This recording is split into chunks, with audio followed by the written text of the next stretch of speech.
Hi, this is Viktor Devonne. I am a burlesque performer, entertainer here in Riverside, California. I have been performing for just under 15 years. Before that, I did many a year as a Rocky Horror Shadow cast member. So basically, I've been in my underwear on stage for about 21 years. And I think I have made all of the right decisions. So I'm back here on Fun and Games. Glad to be back. Thank you, Matt and Jeff. And I wanted to share with you my affection for the Simpsons Hit and Run series, which was originally developed by Radical Entertainment and made available, I think, on pretty much everything, although I only ever played it on PlayStation 2. I'm still a little unclear as a fake geek boy what difference gameplay is like platform to platform. I don't know, frankly, if it's exactly the same. I know obviously the buttons have to be slightly different because the consoles and the controllers. But Simpsons Hit and Run is a game that came out in late 03, and I developed a fondness for it as early as 2004. Not a big game player, honestly, but what I did enjoy as a young person was playing fighting games, sort of in the Street Fighter, Mortal Kombat, Tekken 3 oeuvre. But then I started to get really into these driving games, and I was never the only driving game I ever played as a kid was Road Rage for Sega Genesis, which was awesome. And I did eventually try to get a Sega Genesis console so I could play it again, and it just never worked out. Still time. There's still time, right? So I got into Vice City, which is the Grand Theft Auto video game. And I never was one who played the missions. I just wanted to go around causing havoc. And those of you who listened to my diatribe on The Sims should understand that clearly I'm working through some aggression and some stress relief when I play my video games. But as a high schooler, I got into this game called Crazy Taxi, which to date, I think it was only for Dreamcast. It had that wheel that you physically had, it was an external wheel that you drove with. Very Maggie, holding on to that steering wheel. Years later, got into Grand Theft Auto. A lot of fun. Very easy to get in trouble, however, if you play it rough, because the cops in that game are not playing around, and it's very hard not to crash into things. And The Simpsons Hit and Run was sort of the best things about Crazy Taxi and Grand Theft Auto, with one of my very, very favorite television properties, which is The Simpsons.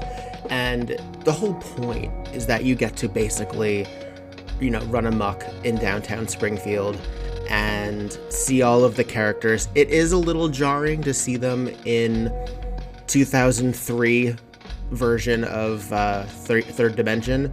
We got a little taste of that in that Treehouse of Horror episode. It's not nearly as smooth as that in the video gameplay.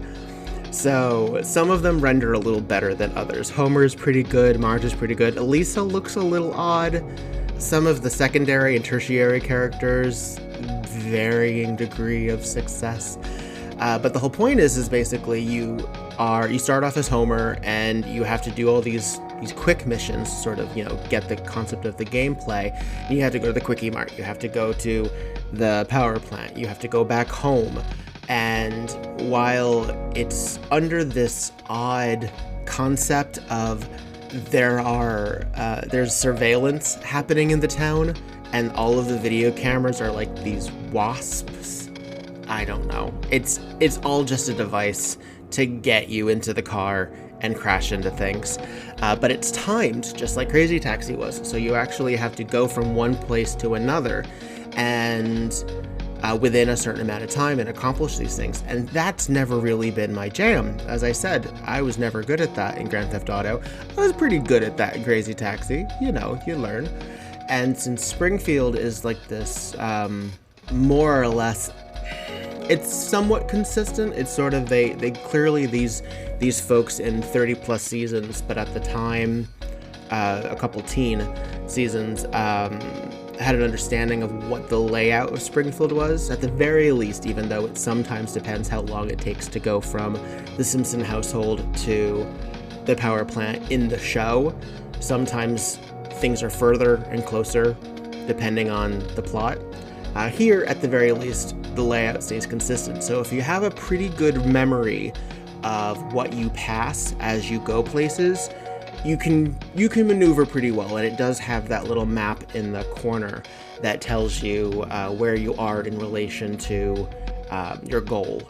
So it's a lot of multitasking though, because you have the music, which was composed in the vein of Alf Clausen. It's not actually him, but it's a very good simulation, and Alf did most of the music for the TV show, other than the theme, which is Danny Elfman.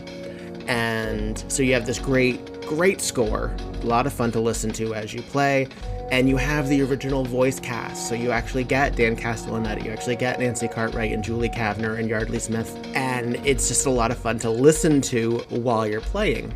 And since most of the cast, with the exception of, say, Milhouse or Martin or a lot of the Schoolhouse folk, like Mrs. Krabappel, those are done by elevated guest stars. So those aren't actually the main five. So Harry Shearer, Hank Azaria, Julie Kavner, Yardley Smith, the main six, Kavner and Castellaneta. They have the main voices. So you hear Mr. Burns, you hear Smithers, you hear all of these folks in a lot of cutaway scenes, and it's just well done in that regard. It was clearly written by people who had a very good understanding of the show, and the voice cast is perfectly game. They're not ripped from existing episodes. So in the game Tapped Out, which is another Simpsons game that you can play on your iOS, those sound bites are very clearly ripped from episodes. In fact, if you have a familiarity to a nth degree with that show, you actually know what episodes those are from. You can actually tell. For example, the "aw, geez" that Bart does in that is actually how he responds when the factory crashes down in that episode where he happens to own a factory. That's the Frank Grimes episode for you niche listeners. So this is actually, these were clearly either done for the game or they were special sessions, because they're not ripped from episodes. And so you get unique audio. They're not just quotes from the show. And there's probably, depending on the scenario, clearly there's only so much time they can dedicate to what they say. So there's a lot of repetition in that regard, especially if you do the mission over and over again because you run out of time or something happens. But you have like Marge saying, "Can you narrow?" which is utterly charming. Homer has a lot of really good lines. Bart has some pretty decent ones. Lisa, all of the speaking ones. And so it's a lot of fun to play. It can get a little stressful, and I think at least a few of the missions are undertimed. I think when they give you a minute and 20 seconds, let's say, that seems like potentially a good amount of time. But you have to remember,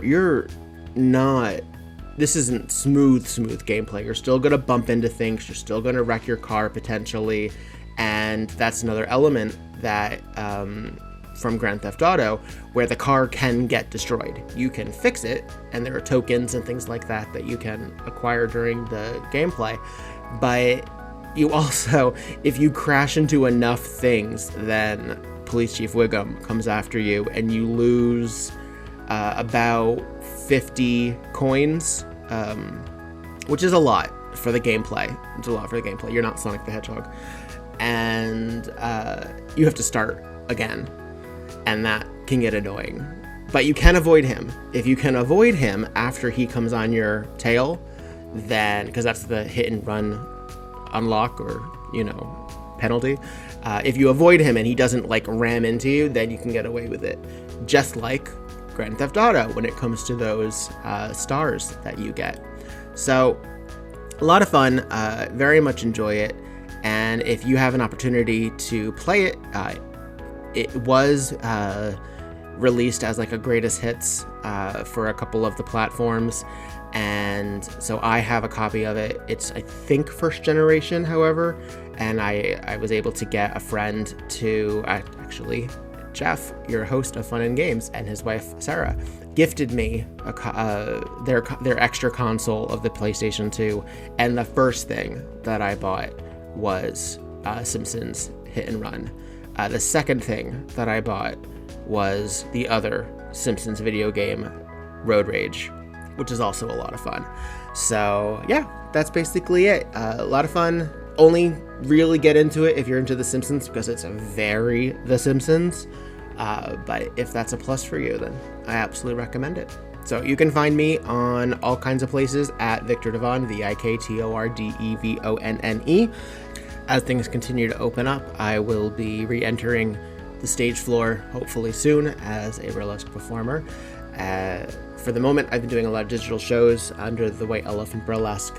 That's WE Burlesque on all platforms, to sort of explore the fascination that I have with watching burlesque with other people and being able to talk about it while it happens via the chat room, which you can't really do in person. Very rude, but digitally you can do that.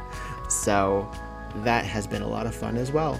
And I have to say, between that and being able to just enjoy myself with something like Hit and Run, which is just fun, has really made the last several, oh god, what is it, a year and a half, that much more bearable. So I have to say, even though I'm not much of a gamer, one of the great saving graces, in fact, was a game. So that's pretty terrific.